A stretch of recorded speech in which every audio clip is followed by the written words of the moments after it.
Study with Rashid में आप सभी का स्वागत है।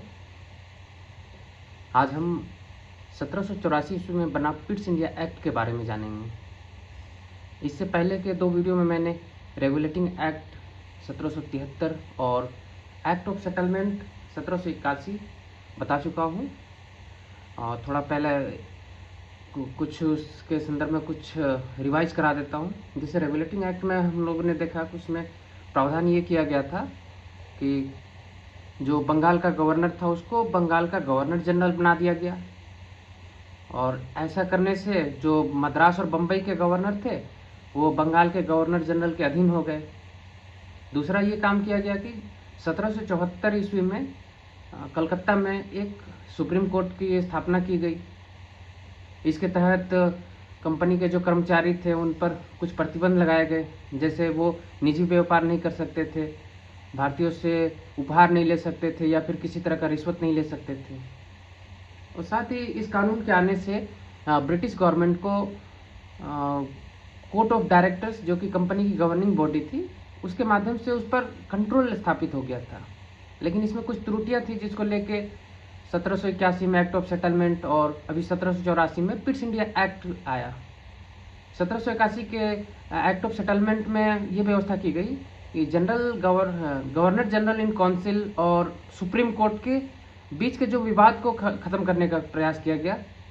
इसमें बेसिकली ये किया गया कि जो गवर्नर जनरल इन काउंसिल था उसको सुप्रीम कोर्ट के अधिकार क्षेत्र से बाहर कर दिया।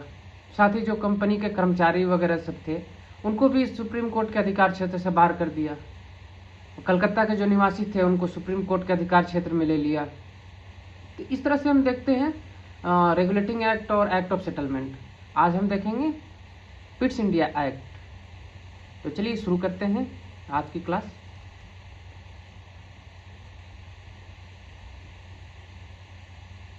पिट्स इंडिया एक्ट जो कि 1784 ईस्वी में आया, इसे वैकल्पिक रूप से ईस्ट इंडिया कंपनी अधिनियम के रूप में भी जाना जाता है। और ये 1773 के पहले रेगुलेटिंग एक्ट की जो कमियां थी उनको दूर करने के उद्देश्य से बनाया गया था। और पिट्स इंडिया एक्ट का नाम विलियम पिट द यंगर के नाम पर रखा गया था, और वो इस अधिनियम के समय ब्रिटेन के प्रधानमंत्री थे। आइए देखते हैं पिट्स इंडिया एक्ट में क्या प्रावधान किया गया था। तो इसने कंपनी का जो राजनीतिक और वाणिज्यिक कार्य था उनको अलग अलग कर दिया, यानी कि राजनीतिक मामले अलग और वाणिज्यिक मामले अलग। इसमें दोहरी सरकार बनी। कैसे? तो इसने निदेशक मंडल और नियंत्रण बोर्ड, दो निकाय की स्थापना की।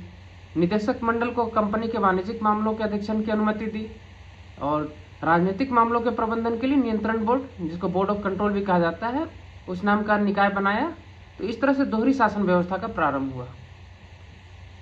नियंत्रण बोर्ड को यह भी शक्ति दिया गया था कि वो ब्रिटिश नियंत्रित भारत में सभी तरह के नागरिक, सैन्य और राजस्व गतिविधियों का अधीक्षण और नियंत्रण करेगी। तो ये अधिनियम विशेषकर दो कारणों से महत्वपूर्ण था।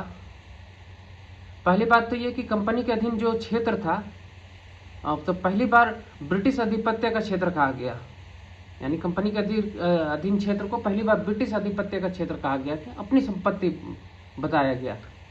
दूसरा ये कि ब्रिटिश सरकार को भारत में कंपनी के कार्य और उसके प्रशासन पर पूरी तरह से नियंत्रण मिल गया।